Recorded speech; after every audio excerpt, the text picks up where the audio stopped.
Imagine a place where the sun doesn't rise for weeks and later doesn't set for months. Where the temperature can plunge below -50 degrees and the ground beneath your feet has been frozen solid for thousands of years. A place most of us imagine as an empty, lifeless wasteland.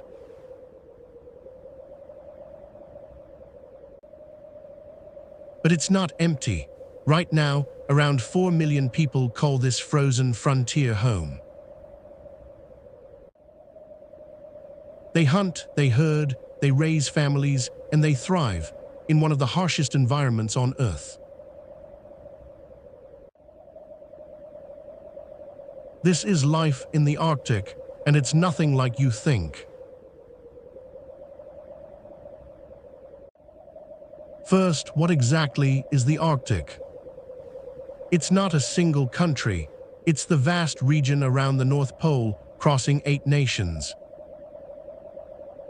Canada, the United States through Alaska, Russia, Norway, Sweden, Finland, Iceland, and Greenland. At its heart lies the Arctic Ocean, a sea that, for much of the year, freezes into solid ice you can walk across. The land is called the tundra, treeless, windswept, and frozen for most of the year. And because it sits at the top of the world, it experiences something magical and strange, months of endless day and months of endless night. Let's talk about that. In summer, the Arctic tilts toward the sun. And for weeks, the sun simply never sets. It circles the sky day and night. This is the famous midnight sun. Children play outside at midnight. People garden, fish, and celebrate around the clock.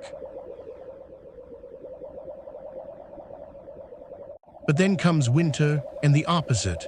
For weeks, sometimes months, the sun never rises at all. This is the polar night, a world lit only by moonlight, stars, and the glow of home. And it brings one of Earth's greatest gifts, the northern lights, dancing across the sky in ribbons of green and violet.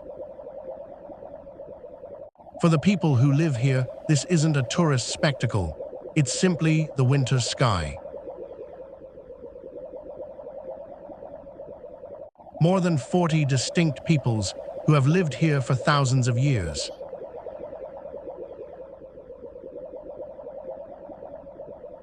Around 4 million people live here, and about 1 in 10 are indigenous.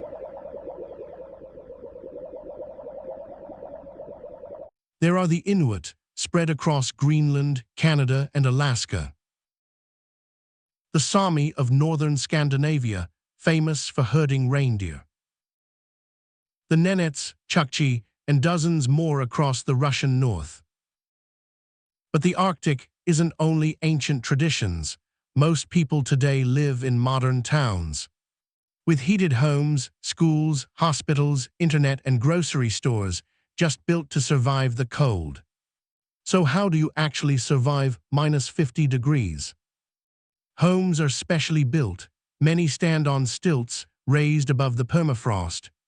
Because if the heat from a house melts the frozen ground beneath it, the whole building can sink and crack. Water and heating pipes often run above ground, wrapped and insulated, because underground they'd freeze solid. Inside, homes are kept warm and cozy, a stark, beautiful contrast to the frozen world outside. Now, how do you find food where almost nothing grows? For indigenous peoples, the answer for thousands of years was hunting and fishing. Seals, whales, walrus, and fish from the icy sea, and caribou from the land. The Sámi and Nenets follow their reindeer herds, which provide meat, milk, clothing, and tools. And storage is easy. When the whole world is a freezer, food keeps for months in natural ice cellars. Today, supplies are also flown and shipped in, but in remote areas, imported food can cost several times more than in the south. So life here blends the ancient and the modern, traditional hunts alongside the corner store. So what's childhood like at the top of the world?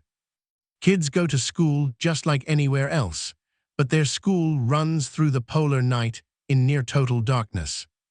Recess means bundling up against brutal cold, and snow is a year-round playground. Alongside math and reading, many learn traditional skills, hunting, herding, and their native language, kept alive by elders. In tiny settlements, one small school may teach every child in the community. And in the most remote places, some lessons now arrive by internet and satellite. But make no mistake, the Arctic is dangerous. Blizzards can drop visibility to zero in minutes. Frostbite can strike exposed skin in moments. And the greatest danger today is something new. The ice itself is disappearing. The Arctic is warming nearly 4 times faster than the rest of the planet. Permafrost that stayed frozen for thousands of years is now thawing, cracking roads, tilting homes, and threatening entire communities. For hunters, the sea ice they've trusted for generations is becoming thin and treacherous. Some villages are being forced to relocate entirely as their coastlines erode into the sea. So with such extreme cold, danger, and change, why do people stay? The answer is the same one people give in every hard, beautiful place on Earth. This is home. For indigenous peoples, this land holds thousands of years of ancestry, culture, and identity.